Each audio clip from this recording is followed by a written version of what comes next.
On July 20th, 1944, Germany came within a single step of a coup.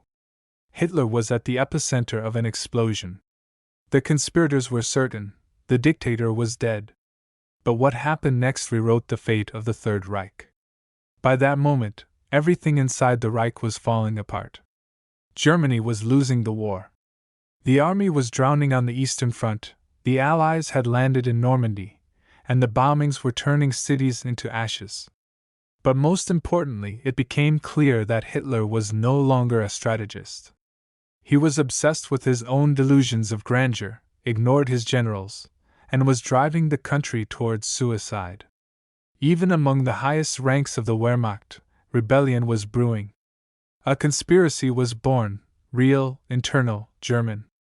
Without the help of the British, Americans, or Soviet spies. It was an attempt to kill the Führer from within, by the hands of Germany's own elite. The face of the plot was Claus von Stauffenberg, a young officer, an aristocrat, a Catholic, and a war veteran. In North Africa, he had lost an eye, his right hand, and 2 fingers on the left. He survived, and returned not just as a soldier, but as a man who had decided to kill Hitler. He joined a group that had long been searching for a way to eliminate the dictator. Among the conspirators were generals, officials, and intelligence officers, people who had once served the regime but now realized it had to be stopped. Their plan was given a name, Operation Valkyrie. The irony was that Valkyrie already existed. It was a real emergency plan created by the German High Command, to be activated in case of internal unrest, such as an uprising in Berlin or a revolt in a concentration camp. The conspirators decided to use this very system to seize power. The idea was simple: kill Hitler, declare a state of emergency, and under the pretext of restoring order, arrest the entire Nazi leadership. The rewritten orders were already hidden in safes. All that remained was to set the chain reaction in motion. The key figure in that chain was Stauffenberg himself. He had access to the Führer. But there was one problem: how to plant the bomb. The guards, metal detectors, and inspections were all designed to protect Hitler. But Stauffenberg had one advantage: his disability. He was not searched thoroughly. And he managed to carry the bomb inside a leather briefcase. July 20th, 1944. Hitler's headquarters, the Wolf's Lair, in East Prussia. A morning meeting with generals and aides. Stauffenberg activates the detonator. He can't use his missing fingers, so he employs special pliers. He walks into the room, sets the briefcase under the table near Hitler, and leaves. Minutes later, an explosion. The wooden barrack fills with fire and smoke. 4 people are killed.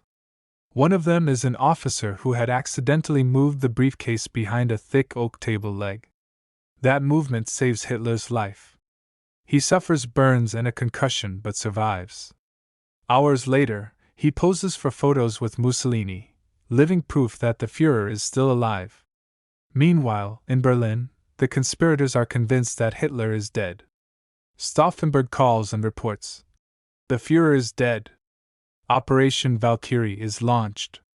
SS officers are arrested, ministries are taken over, and Goebbels is cut off from communication. But soon the dreadful message arrives: Hitler lives. All orders are cancelled. The coup collapses in real time. That same evening, Stauffenberg and his closest allies are arrested. They are executed later that night.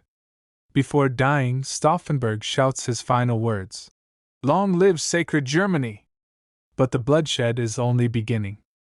What follows is the largest purge in the history of the Third Reich. More than 7,000 people are arrested. Nearly 200 are executed. Some on camera. People are hanged on meat hooks, strangled with piano wire. The footage is shown to Hitler as a gift. The executions become a grotesque spectacle.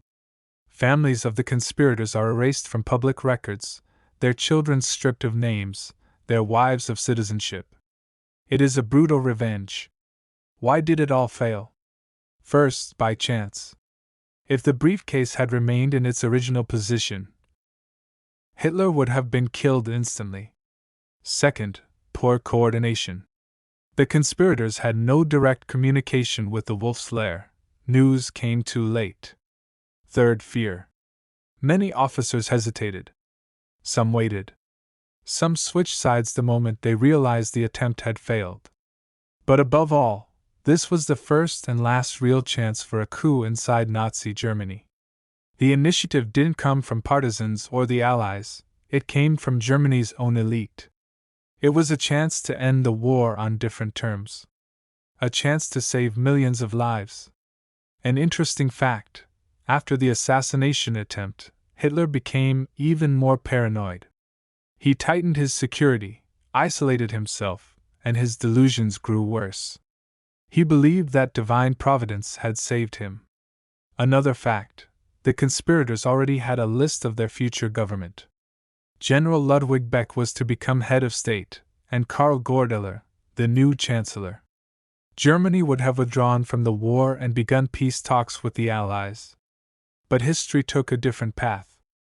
Instead of change came mass death, the destruction of Berlin, concentration camps, and the final collapse of the Reich under Soviet tanks. Today, Stauffenberg is remembered as a hero in Germany. Streets, monuments, and even Bundeswehr barracks bear his name. July 20th is commemorated as the Day of Civil Courage.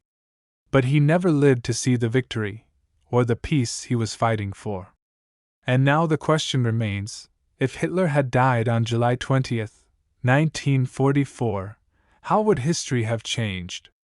Would millions of lives have been saved? Would peace have come sooner? Or would Germany have fallen into civil war? We'll never know. But one thing is certain: one briefcase, one movement of a hand, changed the entire course of the 20th century.